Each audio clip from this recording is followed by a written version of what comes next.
السلام عليكم ورحمة الله وبركاته. ازيكم يا حبايبي؟ عاملين ايه؟ يا رب تكونوا كلكم بألف خير. النهاردة ان شاء الله هنعمل معاكم المكرونة الاسباجيتي بشكل حلو قوي وجميل جدا، وبشكل مميز كده ومختلف عن اي مكرونة احنا بنعملها. هنعملها بشكلين: الشكل التقليدي العادي اللي احنا عارفينه، وهنعملها كمان باللي هي المكرونة اللي بتبقى واخدة نسبة ملح حلوة قوي، وكمان عليها الصوص من فوق ما بيبقاش مختلط بيها تماما. هنعملها بالطريقتين وان شاء الله هتعجبكم. بس يا ريت لو انتوا اول مره تشوفوا الفيديو تعملوا لي لايك وشير وسبسكرايب للقناه، وتفعلوا الجرس عشان يوصل لكم كل جديد.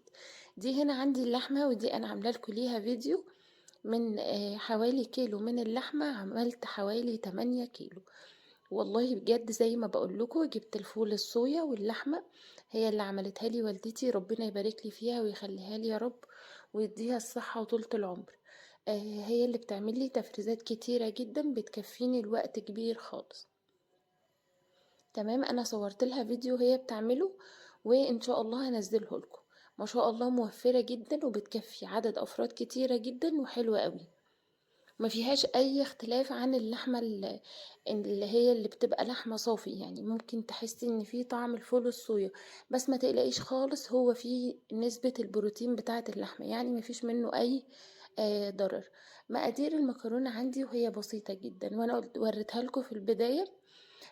المكرونة، وكمان عندي معلقة من الشطة السبايسي دي، على حسب الرغبة، عايزة تحطيها حطيها، مش عايزة خلاص. وعندي كمان الصلصة بتاعتي والتوابل: ملح وفلفل وشوية من الكزبرة وشوية من الكمون، وبهارات اللحمة مختلطة بشوية من الكركم، ومعايا كمان عود من القرفة وشوية الملح.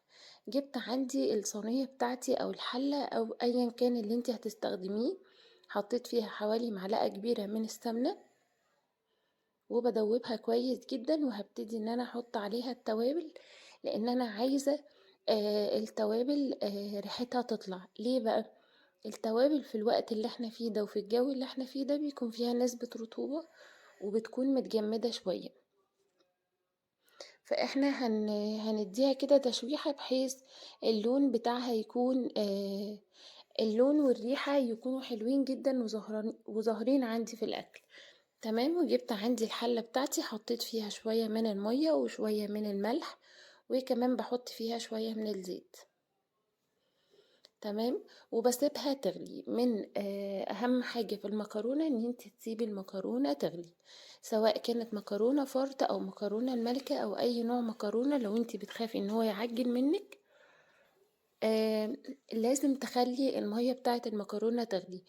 الملح بقى وده بيظبط قوي طعم المكرونة، عن ما انت بتسلقيها عدبة خالص وبعدين بترجعي تحطي الملح على الصلصة. يعني حاولي ان انت توازني ايدك كده وتخلي الموضوع ايه، ما تخليهاش حادقة. يعني نص نسبة الملح ممكن تحطيها في الصلصة، والنص التاني ممكن تحطيه في المكرونة. وما تقلقيش جدا لو كتر منك الملح، انت ممكن تشطفيه كويس قوي وبينزل معاكي كمان مع المية. انا سبت المية تغلي عندي على النار، وجيت على الطاسة بتاعتي حطيت التوابل، ريحتها طلعت كده وبقت حلوة قوي. رحت احط عليها اللحمة بتاعتي اللي انا كنت عاملاها، بقلبها مع بعض كويس جدا لحد ما احس ان برضو ريحتها ابتدت تطلع. الفول الصويا يا جماعة بيبقى محتاج نسبة دهون عالية شوية عن اللحم العادي. تمام، يعني انت محتاجة تحطي زيت، محتاجة تحطي سمنة، على حسب ما هتلاقي انت كست بيت بالويم كده وبالنظر بتعرفي انت محتاجة ايه او ناقصك ايه في الحاجة اللي انت بتعمليها. تمام، فانا كنت اكتفيت عندي بالسمنة، وبعدين حسيت ان هي ايه، محتاجة كمان نسبة دهن. وانا كده كده اصلا كنت هحط زيت على الصلصة، والخلطة دي انا نفسها هحطها على المكرونة، فهحط شوية من الزيت عندي على الايه، الخلطة اللي انا عملتها دي. بقلبها بقى مع بعض كويس جدا.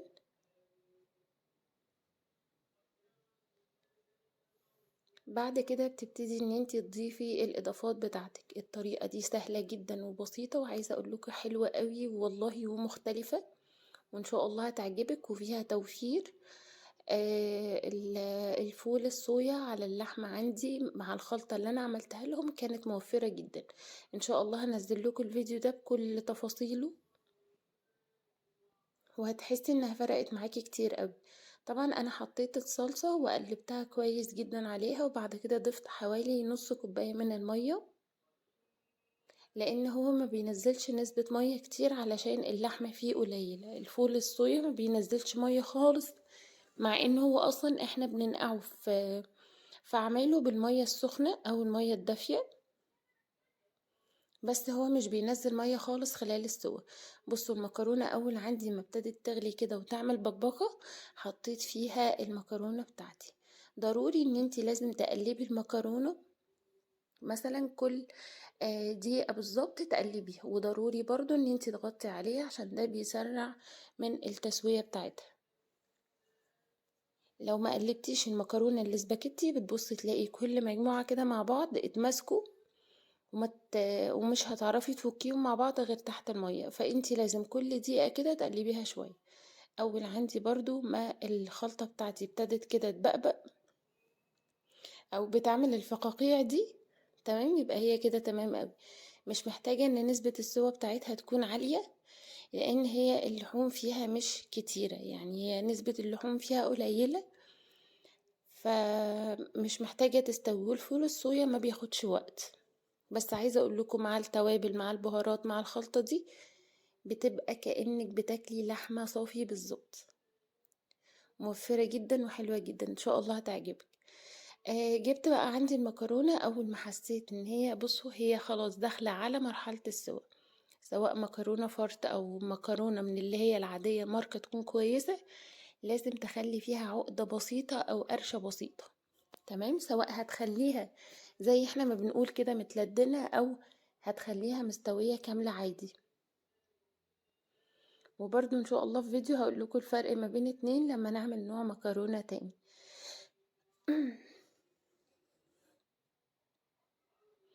جيت بقى المكرونة اول عندي ما بقى فيها قرشة بسيطة، خلاص صفيتها عندي في المصفى وشطفتها كويس جدا. وده عامل من عوامل ان المكرونة عندك ما تعجنش، ان انتي تغسليها كويس جدا بتنزلي نسبة النشا اللي فيها.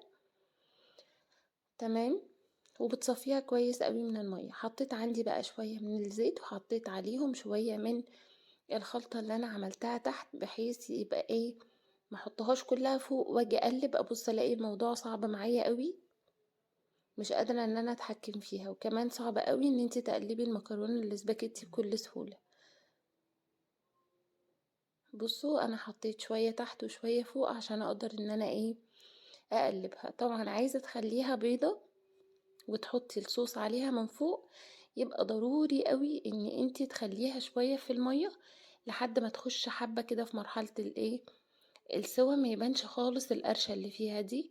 بعد كده بتقدمي عليها الخلطة بتاعتك. لو انتي هتقدميها زي ما انا عاملاها كده مختلطين قوي ببعض، هتخليها عندك على النار لحد ما تستوي تماما والقرشة اللي فيها دي برضو تروح. تمام، بقلبهم مع بعض كويس جدا وبهدي النار عليهم خالص، وبسيبها حوالي 10 دقايق بالظبط على النار، وبعد كده بتكون جاهزة عندي للتقديم. انا هنا اتلخبطت ما بين الغطا بتاع الحلة ده والغطا بتاع الحلة الاصغر منها، فحطيته اتفاجئت ان هو وقع في الحلة، فجبت الغطا بتاعها المظبوط وغطيتها. دلوقتي بسيبها 10 دقايق بالظبط، بحيث تكون القرشة اللي فيها دي راحت وبقى السوا بتاعها مظبوط وحلو. عايزة اقول لكم والله ما شاء الله طعمها خرافة، حلوة جدا وبسيطة وسهلة قوي، زي ما بنقول كده السهل الممتنع، او مكرونة الحلة الواحدة في كل الاحوال هتعجبك جدا. بقلب بحيث الجزء اللي تحت اللي هو دخل في مرحلة السوا يطلع فوق، والجزء التاني هو اللي ايه اللي يفضل تحت. تمام، ما شاء الله كانت حلوة جدا والله، فعلا كانت طعمة قوي، حاجة مختلفة كده وبسيطة، ما خدتش منك تكلفة وما خدتش منك وقت. ويا ريت لو الفيديو عجبكم تعملوا لي لايك وشير وسبسكرايب للقناة وتفعلوا الجرس عشان يوصل لكم كل جديد. والسلام عليكم ورحمة الله وبركاته.